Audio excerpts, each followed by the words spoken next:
విచిత్రాల నిధి ఓ విధి విచిత్రాల నిధి వింత కథల సారథి ఆశ నిరాశల వారధి నిరంకుశ నిర్ణయాల నిర్దయవానిధి ఓ విధి విచిత్రాల నిధి ఓ విధి విచిత్రాల నిధి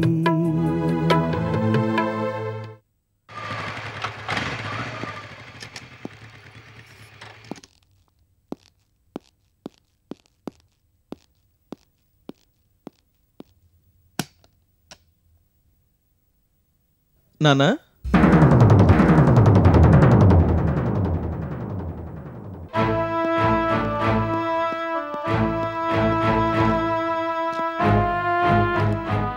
మీ కోడలొచ్చి పిలిస్తే ఇంట్లో ఫంక్షన్కి రానన్నారట. అవును బాబు.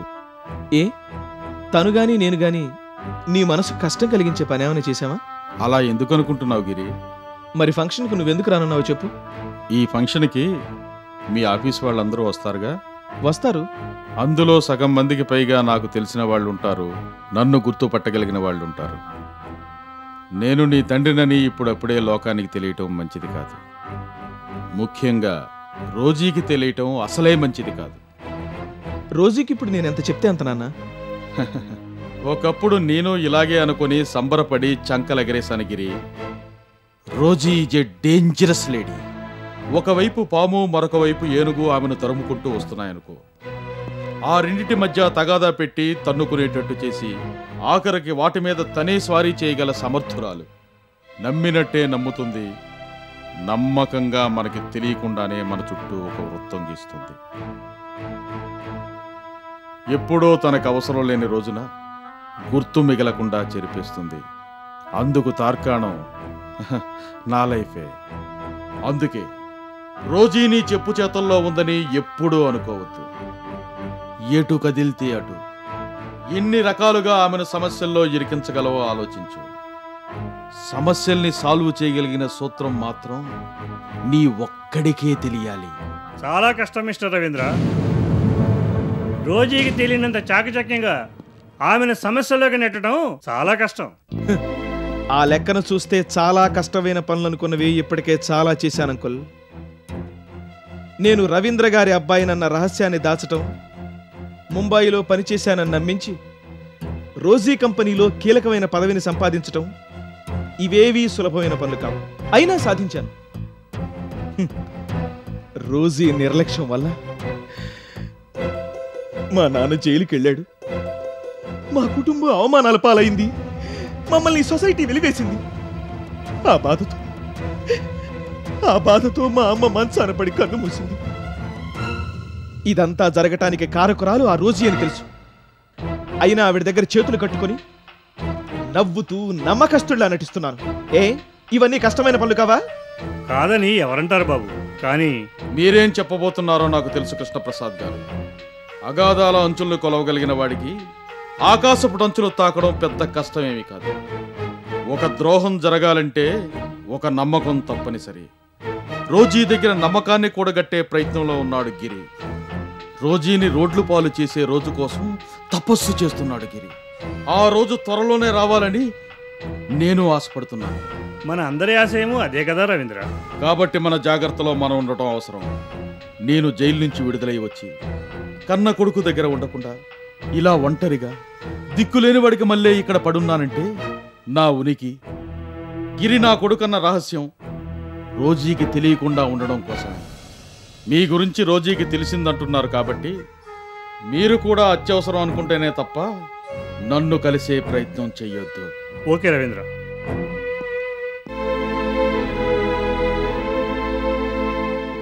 ఫంక్షన్కి టైం అవుతుంది నాన్న, నేను బయలుదేరుతాను.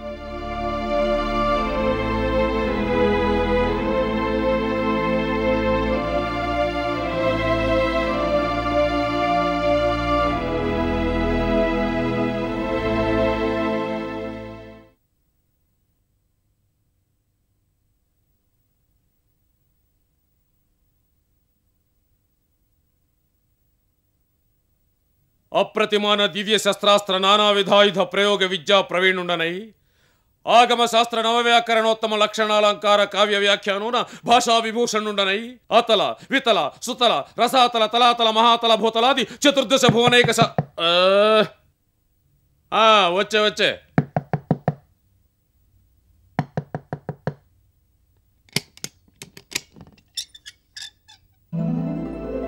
అమ్మా సంధ్య. అమ్మా సంధ్య కాదు, సంధ్య అమ్మమ్మ. ఓ అమ్మమ్మ గారు అంటే లక్ష్మీదేవి గారు అన్నమాట. నమస్కారం అమ్మా, నా పేరు సీతారామయ్య. సంధ్య మీ గురించి చెబుతుంటే ఏవో అనుకున్నాను. మంచి తాతయ్యనే సెలెక్ట్ చేసుకుందన్నమాట మా సంధ్య. రండమ్మా.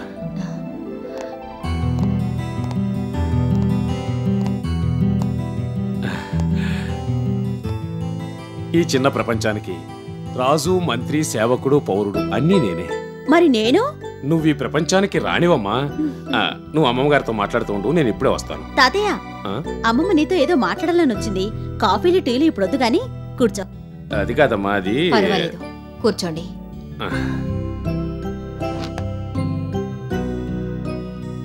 చూడండి, తెలుసో తెలియకో సంధ్య ఒక నాటకం మొదలుపెట్టింది. తెలియకుండానే మనమంతా అందులో పాత్రధారులు అయ్యాం. మీ మాటలకు అడ్డొస్తున్నందుకు అన్యదా భావించకండమ్మా. చూడ్డానికి చిన్నపిల్ల అనిపించిన సంజయ్ ఎంతో ముందు చూపుతో ఎంతో తెలివిగా ఈ నాటకాన్ని మొదలెట్టింది. మీకు చెప్పే ఉంటుంది, మొదట్లో నేను ఒప్పుకోలేదు. తీరా తరుముకొచ్చిన పరిస్థితుల్ని తరిచి చూస్తే తను చేస్తున్న పని ఎంత ఔచిత్యంతో కూడుకున్నదో, అందులో ఎంత పరమార్థం ఉందో బోధపడింది. అందుకే ఒప్పుకున్నాను. సంజయ్ చేస్తున్నది సరదా కోసం కాదని, చేసే ప్రతి పని తెలిసే చేస్తున్నదని, వేసే ప్రతి అడుగు ఆచి తూచి వేస్తున్నదని చెప్పడం కోసం ఇదంతా చెబుతున్నాను. సంజయ్ని ఎంత బాగా అర్థం చేసుకున్నారు కాబట్టి తనకు తాతయ్య కాగలిగారు మీరు. సీతారామయ్య గారు, పిల్లలు మొదలుపెట్టిన పనిలో పెద్దలు జోక్యం చేసుకోవాల్సిన సమయం వచ్చింది. ప్రస్తుతం నా మనవరాలు మీ మనవరాలుగా పెరుగుతుంది. సంజయ్ను పెంచి పెద్ద చేసింది నేనే అయినా తనకు పెళ్లి చేయవలసిన బాధ్యత మాత్రం మీ మీదుంది. పెళ్లి విషయం మాట్లాడడానికి మీరు రోజీ వాళ్ళింటికెళ్ళాలి. అంటే వినోద్ వాళ్ళ ఇంటికి తాతయ్య. ఓహో, అర్థమైంది. వినోద్ వాళ్ళ అమ్మమ్మ గారి పేరు రోజీ అని చెప్పావు కదూ. వెళతానమ్మా. వెళ్ళి నా నాటక అనుభవాన్ని, నా జీవితానుభవాన్ని రంగరించి, నా నటనా కౌశలంతో ఔరా అనిపించి పెళ్లి కోపించి మరీ వస్తాను. వాళ్ళని ఒప్పించడం అంత సులభం కాదేమోనని నేననుకుంటున్నాను సీతారామయ్య గారు. నలుగురితో కలిసి నాటకాలాంటివే కాదండి, ఏకపాత్రాభినయాల్లో కూడా దిట్టాన్ని పెంచుకున్నవాడిని. ఒక్కో గంట ఒక్కో పాత్ర నేను అభినయిస్తుంటే వేల కొద్ది ఆడియన్స్ విజిళ్ళు, చప్పట్లు. ఎన్నాళ్ళు మీరు చూసిన ఆడియన్స్ వేరు, ఇప్పుడు మీరు చూడబోయే ఆడియన్స్ వేరు. మీరు ఆ ఇంట కాలు మోపిన మరుక్షణం మిమ్మల్ని మాటలతో తూట్లు పొడుస్తారు, మీ మనసును గాయపరుస్తారు. ఆ టార్చర్ని ఎంతవరకు తీసుకెళ్తారంటే, ఈ వ్యవహారంలో నేనెందుకు తలదూర్చాన్రా భగవంతుడా అని మీరు బాధపడేంతవరకు తీసుకెళ్తారు. అవన్నీ విని కూడా మీరు స్థిమితంగా మాట్లాడాలి. సంధ్య కోసం ఎంతటి అవమానాన్నైనా సహిస్తానమ్మా. ఎందుకంటే ఆమె నా మనవరాలు. నా మనవరాలి పెళ్లి కోసం నేను ఆ మాత్రం భరించలేనా ఏమిటి? ముందుగా మీరు నాకు ఈ సంగతులు చెప్పి మంచి పని చేశారు. ఇక చూపిస్తానా తడాక. మీరు నిశ్చింతగా ఉండండి. చాలా సంతోషం. వస్తావండి. మంచిదమ్మా, వెళ్ళొస్తాను తాతయ్య.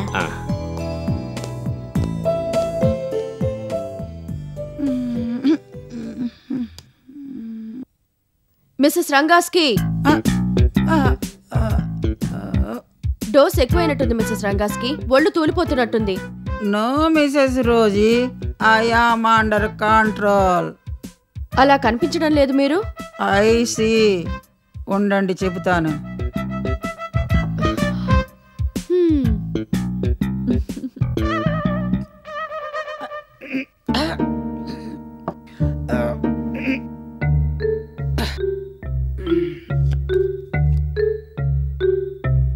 ఇప్పుడేమంటారు Mrs Rosy? What is surprise!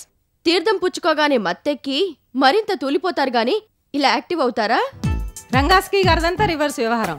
తీర్థం పుచ్చుకుంటున్నంతసేపు యాక్టివ్గా ఉంటారు, అది లేకపోతే పాపం డీలా పడిపోతారు.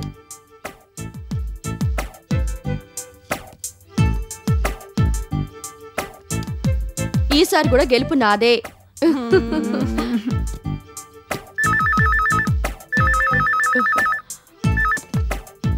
హలో, వాట్ మిస్టర్ గిరి? ఆఫీస్లో భార్గవి మేడం ఉన్నారు కదా, ఇవన్నీ తనతో డిస్కస్ చేయొచ్చు కదా. I see. ఓకే, అర్జెంట్ ఏమీ లేదు కదా. రేపు ఆఫీస్కి రాగానే చూస్తాను. ఆ ఫైల్ పక్కన పెట్టండి. ఓకే. మీతో ఎప్పటి నుంచో ఒక మాట చెప్దామని మర్చిపోతున్నాను మిసెస్ రోజీ. ఎప్పుడూ మీరు ఆఫీసు విషయాలే పట్టించుకుంటూ ఉంటే ఇక మీ గురించి మీరు ఆలోచించేది ఎప్పుడు? నా గురించి వేరే పట్టించుకోవాల్సిన అవసరం ఏముంది? I'm all right. ఏమిటి ఆల్ రైటు? మీ వాలకం చూస్తుంటే మీ మొహాన్ని మీరు అద్దంలో చూసుకున్నట్టు లేరు. మీ తల చూడండి ఎలా తెల్లబడిందో. మీరు మరీను వయసు పెరుగుతుంటే జుట్టు తెల్లపడదా ఏమిటండి? ఆహా, ఇదేమిటండి బాబు, ముగ్గు బుట్టలా తయారైంది తల. అదే మరి గమ్మత్తు. ముగ్గు బుట్ట మీద నల్లటి రగ్గు కప్పినట్టు రంగాస్కి గారు విగ్గు పెట్టుకున్నారు. ఒక రంగాస్కి గారనేమిటి, Mrs Bhattacharya, Mrs Jayashree Mehta, Mrs Malini Mishra వీళ్ళందరూ విగ్గు పెట్టుకోరేమిటి? విగ్గు పెట్టుకోవాలంటే నాకు సిగ్గు బాబు. అయితే ఓ పని చేయండి, Mrs Prabhavati, Mrs Mohini, Mrs Shravani లాగా మీరు కూడా జుట్టుకు రంగేసుకోండి. మీరందరూ ఒకే ఏజ్ వాళ్ళు కదా. వాళ్ళమ్మ వాళ్ళమ్మ, చూడపోతే చివరికి మా అమ్మగారిని పేరు కూడా మార్చుకోమన్నట్టున్నారే. ఇదిగో అమ్మలో ఆడి మాట్లాడి అలసిపోన్నారు కానీ డింకులు తీసేసుకోండి. గ్రేట్ ఇండస్ట్రియలిస్ట్ రోజీ గారంటే ఎలా ఉండాలి? గ్రాండ్గా ఉండాలి. మా అమ్మగారంటే పంచప్రాణాలు అంటూ ఉంటావు, నువ్వైనా చెప్పవేం నూకాలు? మా అమ్మగారు ఒకరికి చెప్పడమే కానీ ఇంకొకరి చేత చెప్పించుకోరండి.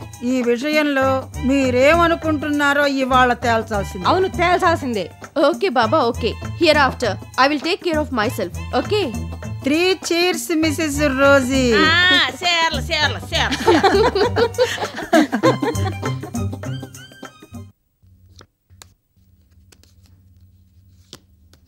ఇప్పుడేమంటావు? ఆటలో ఉండగా పెద్దగా మాట్లాడను బేబీ. ఎందుకంటే మాట్లాడే మాటల సత్తా ఏమిటో ఆటలో చూపిస్తాను.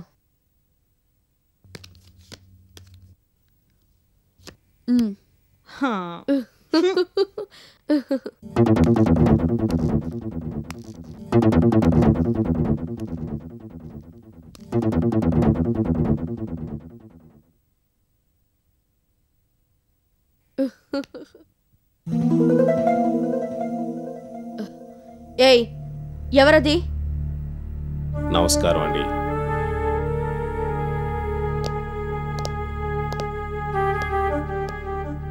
ఎవరు నువ్వు? నన్ను సీతారామయ్య అంటారండి. జస్ట్ పేరు చెప్తే గుర్తుపట్టడానికి నువ్వేమన్నా సీఎంవా పిఎంవా? నువ్వెవరివో ఎందుకొచ్చావో చెప్పు. మీతో మాట్లాడాలని వచ్చానండి. వచ్చే ముందు అపాయింట్మెంట్ తీసుకుని రావాలని తెలీదు? నిజంగానే తెలియదండి. మా మనవరాలు సంధ్య గురించి మీతో మాట్లాడాలన్న ఆదుర్దాలో అలాంటి వాటి గురించి ఆలోచించనే లేదు. సంధ్య అంటే? అదే మమ్మీ, మన వినోద్.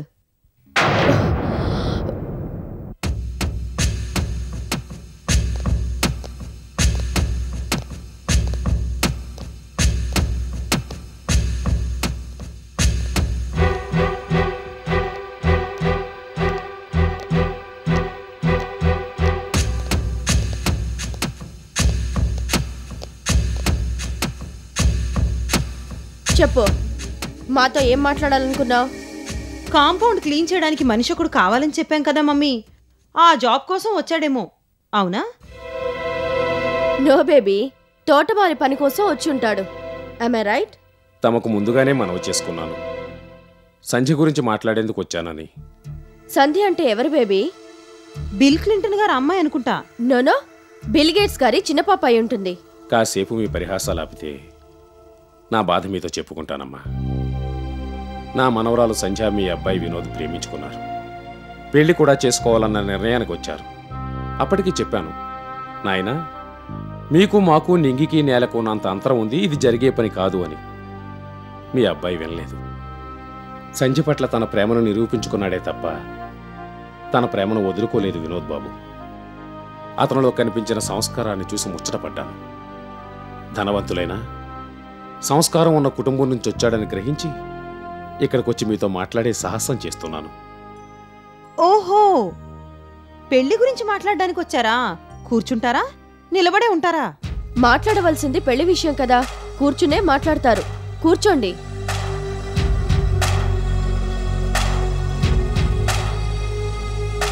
ఆగో. నువ్వు కూర్చున్న తర్వాత సోఫాకి మురికంటుతుంది. మురికి వస్తువుల్ని, మురికి మనుషుల్ని ఇంట్లో ఉంచుకోవడం అలవాట్లేదు కాబట్టి విసిరి వీధిలో పారేస్తాను. మళ్ళీ అలాంటి సోఫాని తిరిగి తెచ్చివ్వగలవా? తెచ్చివ్వలేవు. నీ జీవితాంతం తలకిందులుగా తపస్సు చేసినా అలాంటి సోఫాలో కూర్చోలేవు. అలాంటి నువ్వు నా ఇంటికొచ్చి నాతోనే మాట్లాడతావా? ఎవడ్రా నువ్వు అసలు? నువ్వేంటి, నీ బతుకేంటి? పూటగతిలేని నీ మనవరాలికి నా మనవడే కావాల్సొచ్చాడా? పోయి క్రాస్ రోడ్స్ దగ్గర నిల్చుంటే కావలసినంత మంది వస్తారుగా. అమ్మగారు